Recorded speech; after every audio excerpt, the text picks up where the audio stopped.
Di video lainnya agak beda, jadi gue bakal record dari HP gue. Jadi kalau misalnya suara agak beda sedikit, mohon dimaklumi. Nah, jadi gue pengen kasih lihat aja setup misal gue ngoding di HP kayak gimana. Mungkin bisa jadi referensi buat kalian yang belum bisa beli laptop atau belum punya PC. Nanti kalau misalnya banyak yang minat, mungkin gue akan bikin tutorialnya dari cara yang gampang. Nanti mungkin kalau yang udah tahu Vim, beda lagi caranya. Karena nanti gue pakai Vim dan gue akan jelasin Vim itu apa. Oke, jadi di sini karena gue pakai Samsung, jadi dia udah support untuk pakai keyboard. Dan gue beli untuk dongle USB Type-C ke USB biasa. Jadi gue bisa colok keyboard di sini. Nah, gimana cara gue ngodingnya? Jadi gue buka dulu Termux-nya di sini. Nah, ini Termux-nya udah gue setup. Ini gue keluar dulu. Gue clear dulu. Jadi kalau tampilan awal di Termux itu bakal ada tulisan kayak semacam keyboard kayak gini kan. Nah, karena gue colok keyboard, jadi gue nggak perlu lagi tuh. Nah, biar semakin luas itu biasanya gue nonaktifin. Kita geser dari bagian kiri nih. Tuh, taruh tulisan keyboard, kita tekan. Nah, nanti dia hilang. Biar makin lega. Pertama kita cek dulu ya.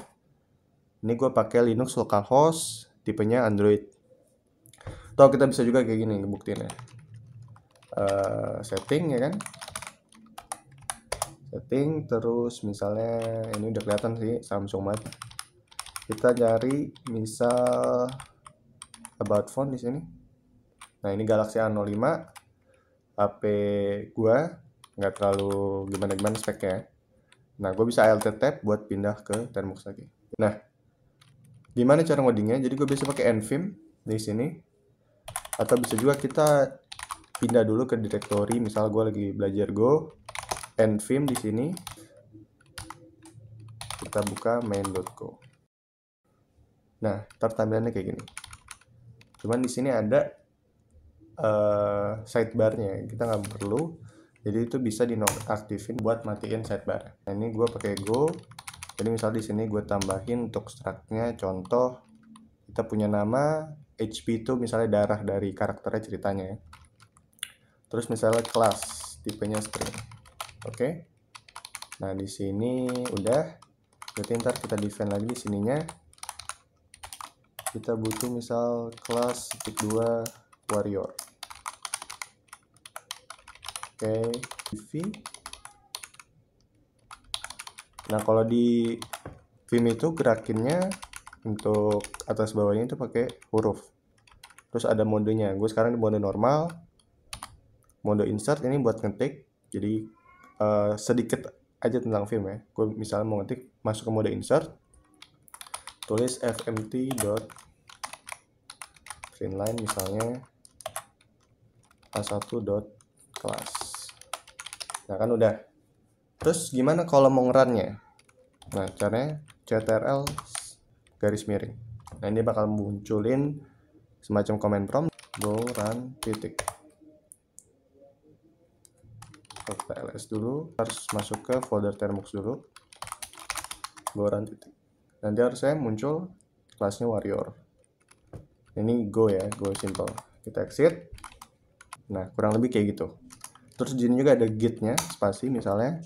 Kita cari git, spasi git. Ini pakai lazy git. Cuman di sini nggak ada, jadi kita harus pindah project dulu. Klik 2 key. Save change, yes. Nah, sekarang kita coba pindah ke project yang ada gitnya. Berarti cd code. Di sini gue udah siapin. Buka di nvim. Nah, kayak gini tampilannya. Kita misalnya buka di bagian app, terus di sini ada index.txt. Gue langsung Ctrl W. Nah, ini kalau misalnya baru belajar awal-awal memang agak ribet, cuman kalau misalnya udah kebiasa sama si shortcutnya itu malah lebih cepat. Ctrl W, terus kita kecilin ininya misalnya ya. Udah kayak gitu. Ctrl W, L, terus kita pindah ke sini. Nah, ini tampilannya kayak gini. Bisa gue penjanin git, berarti spasi lagi kita munculin G buat gitnya. Nah, misalnya gue ngecek di sini untuk si lazy git. Oke, ini ada bla bla bla bla, kita close aja. Nah, ini ada statusnya, filenya, ini commit-commitnya, semuanya di HP aja. Kita coba ke home lagi, ini semua jalan di HP. Kalau kita buka Termux-nya, masih kebuka. Ini kalau kita quit, pencet key, tampilannya kayak gitu. Nah, terakhir gue misalnya install NeoFetch di sini biar lebih kelihatan lagi spesifikasi dari HP yang gue pakai sekarang. Jadi kurang lebih Termux ini komen-komennya mirip sama Linux. Jadi kalau kalian udah terbiasa sama Linux, udah terbiasa sama Vim, harusnya kurang lebih familiar lah sama yang gue lakuin dari tadi. Terus kalau misalnya kita NeoFetch di sini, nah di sini ada Android. Kita zoom out sedikit. Nah, ini muncul Android 14, Samsung, uptime-nya, dan lain-lainnya. Oke, mungkin untuk video kali ini segitu dulu. Semoga bermanfaat dan semoga bikin kalian tambah semangat ngodingnya. Segitu aja dari gue, jangan lupa ngopi.